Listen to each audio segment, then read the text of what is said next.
Hello all, I welcome my students to e-political science platform, and today we are going to discuss on few important questions on classical political philosophy. And I don't say that these questions only you have to prepare and go for your paper, but then you can refer these questions and prepare notes on them, and then side by side you can prepare the other topics that are related to those questions. So let us start with the previous year's questions discussion. Since this is the first NEP of third year, batch of third year. So the thing is, we don't have any past past questions on this paper. So since this paper was also taught in the Western political philosophy, and the syllabus of the both the papers are to an extent they are same, not exactly same, but to an extent they are same.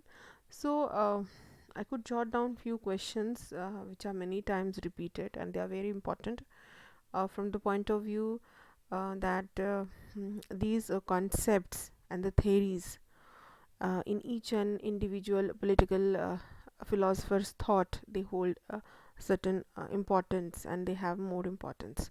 So क्योंकि विभिन्न विचारक रहे हैं पाश्चात्य चिंतन में, और विभिन्न विचारकों के कुछ महत्वपूर्ण हम कह सकते अवधारणाएं रही हैं। तो उन अवधारणाओं के संदर्भ में प्रश्न पूछे जा सकते हैं, और उन अवधारणाओं से रिलेटेड और भी जो सब टॉपिक्स हो सकते हैं उस पर भी आप प्रिपेयर कर सकते हैं। क्योंकि सिलेबस बहुत छोटा या बहुत बड़ा मैं नहीं कहूँगी। हाँ, सिलेबस आपका 5 यूनिट्स में डिवाइडेड है, तो हर यूनिट से आप एटलीस्ट 2 क्वेश्चन तैयार कर लीजिए, और 10 में से आपने 5 प्रश्न करने हैं, और 90 मार्क्स का क्वेश्चन है आपका एनईपी में जो मार्क्स दिए जा रहे हैं। तो लिखना आपको उतना ही है हर क्वेश्चन के लिए, समय उतना ही है, प्रश्न एक और एक्स्ट्रा लिखना है, मतलब 5 लिखने हैं।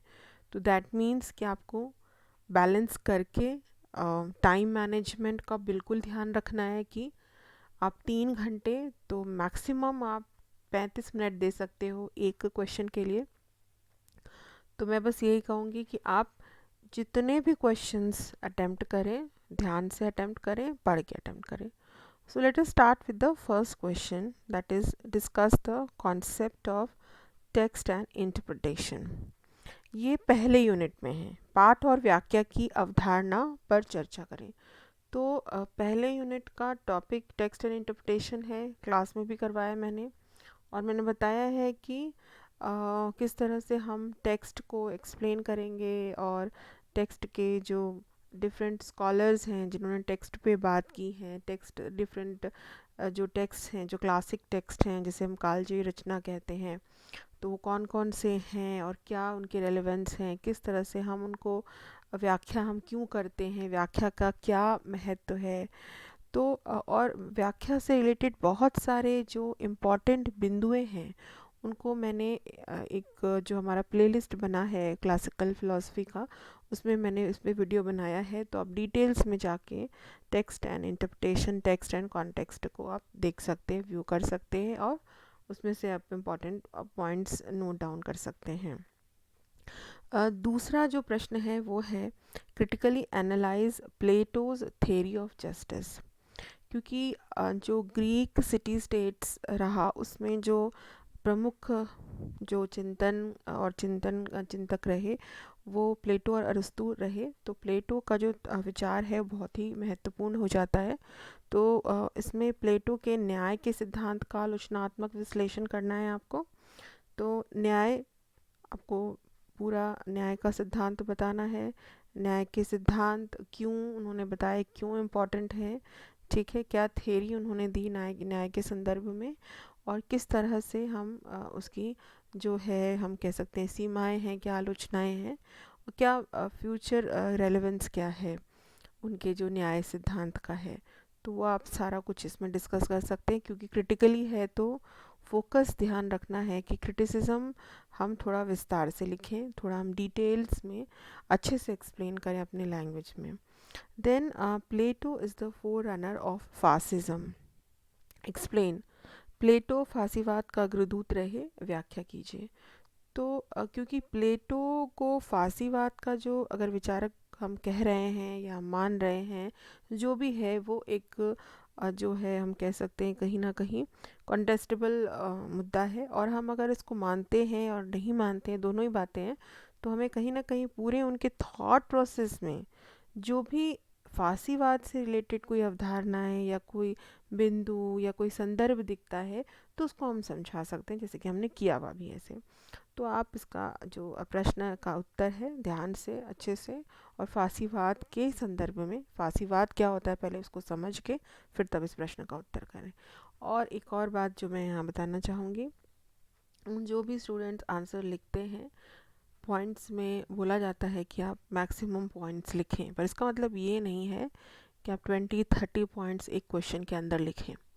ठीक है, तो द थिंग इज़ कि आप अपना पूरा जो आंसर है उसको पैराग्राफ वाइज या सेक्शंस वाइज डिवाइड करके आप पैराग्राफ के अंदर या सब टॉपिक्स के अंदर आपने कुछ पॉइंट्स लिखे हैं। इट इज़ नॉट लाइक कि आपने पूरे एक क्वेश्चन के अंदर जो आंसर्स लिखे हैं उसमें पूरा 20-30 सिर्फ पॉइंट्स लिख के छोड़ दिया है। This is not the way of writing an answer. So please look into it that if you are doing इस तरह का आप करते आए हैं तो प्लीज़ ऐसा ना करें। Then fourth question is discuss the idea of the best practical state in Aristotle's political thought. Now, since I told you Plato and Aristotle, they are very important. In fact, all the thinkers are important. I never say that these thinkers are important, these are not important. In fact, all the thinkers are important, all the units are important. There is no shortcut for that.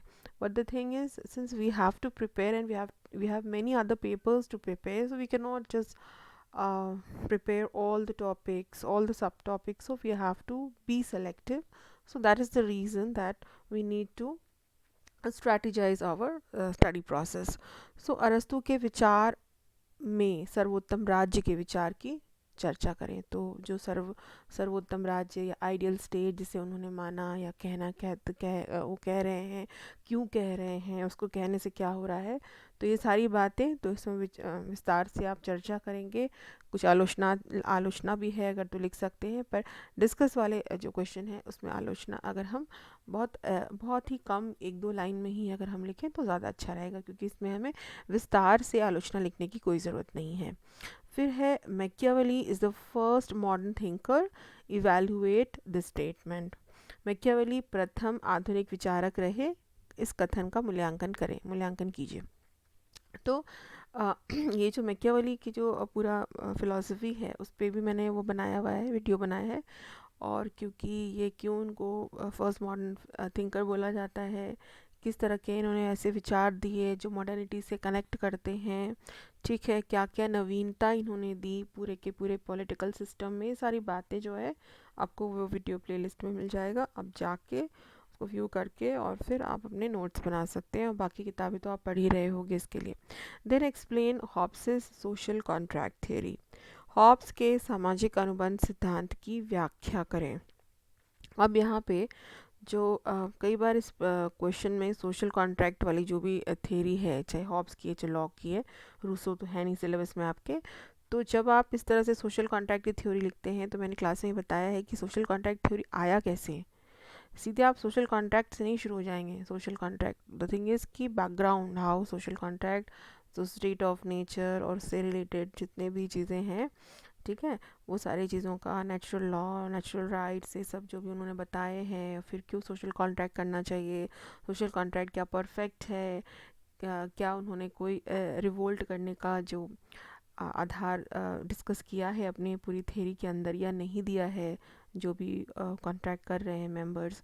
तो ये सारी बातें और किस तरह से हम उनके रेलेवेंस को देखते हैं, ठीक है। Then critically examine Locke's view on property. Now, John Locke is very important from the perspective of natural rights, firstly, and natural rights theory has been discussed in political theory playlist. Political theory में natural rights पढ़ाया जाता है rights वाले topic में, theory of rights में।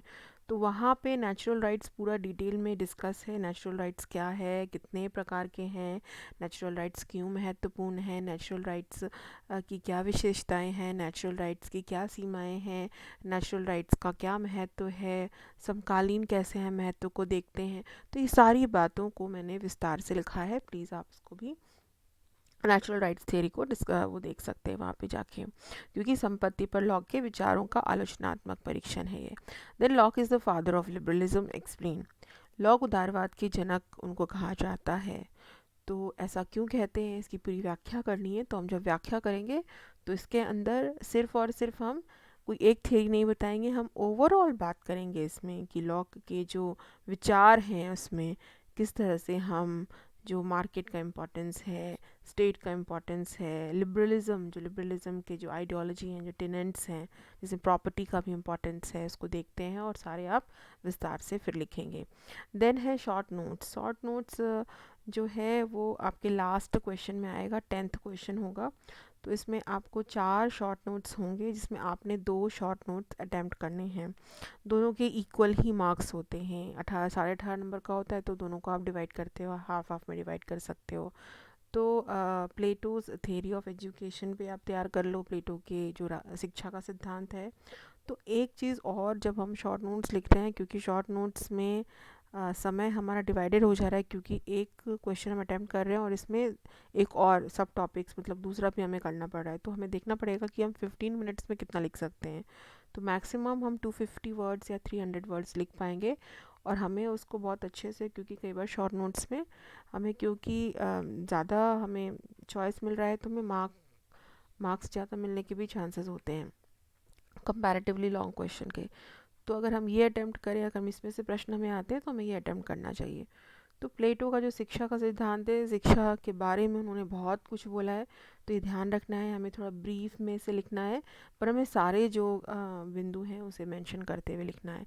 Then अरस्तु की जो स्लेवरी का सिद्धांत है, दासता प्रथा, तो दासता के बारे में अरस्तु क्या कहते हैं, क्या विचार है उनके, क्यों ऐसा कहते हैं, और क्यों ये जो दासता प्रथा है उनके पूरे विचारों में बहुत इम्पॉर्टेंट रही है।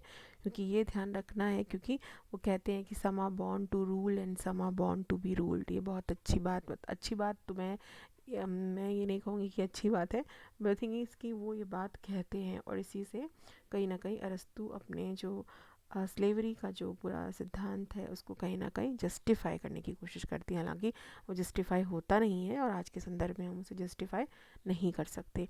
फिर लॉक ऑन कॉन्सेंट, सहमति पर लॉक के क्या विचार है। तो सहमति का सिद्धांत लॉक ने तब दिया जब सोशल कॉन्ट्रैक्ट की बात कर रहे हैं। तो सोशल कॉन्ट्रैक्ट में लॉक का जो नेचर है, ह्यूमन नेचर, वो डिफरेंट है बिल्कुल हॉब्स से। तो सारी बातें, उनका स्टेट ऑफ नेचर डिफरेंट है हॉब्स के स्टेट ऑफ नेचर से, इसीलिए उनका जो सोशल कॉन्ट्रैक्ट है वो अलग तरीके से किया जा रहा है। ठीक है। देन नेचुरल लॉ, प्राकृतिक कानून।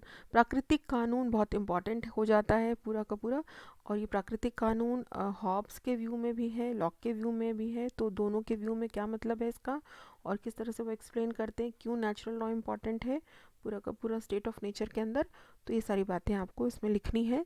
तो आशा करती हूँ मैं कि ये जो प्रश्न है हमारे, क्योंकि ये प्रश्न मैंने पहले बताया, क्योंकि ये पहला बैच होगा इस पेपर के लिए, तो पुराने जो प्रश्न हैं वो है नहीं, क्योंकि क्वेश्चन ही फर्स्ट टाइम आप फर्स्ट बैच है ये। तो जो पुराने क्वेश्चंस क्लासिकल पॉलिटिकल जो हमारे वेस्टर्न पॉलिटिकल फिलॉसफी पे पेपर हो रहे होंगे या हुए होंगे, तो उसमें से जो भी आपके सिलेबस से मैच करते हुए क्वेश्चंस हैं एकदम जो उसमें है, तो उससे मैंने कोशिश की है कि इंपॉर्टेंट क्वेश्चंस और उस सिलेबस के अनुसार हो।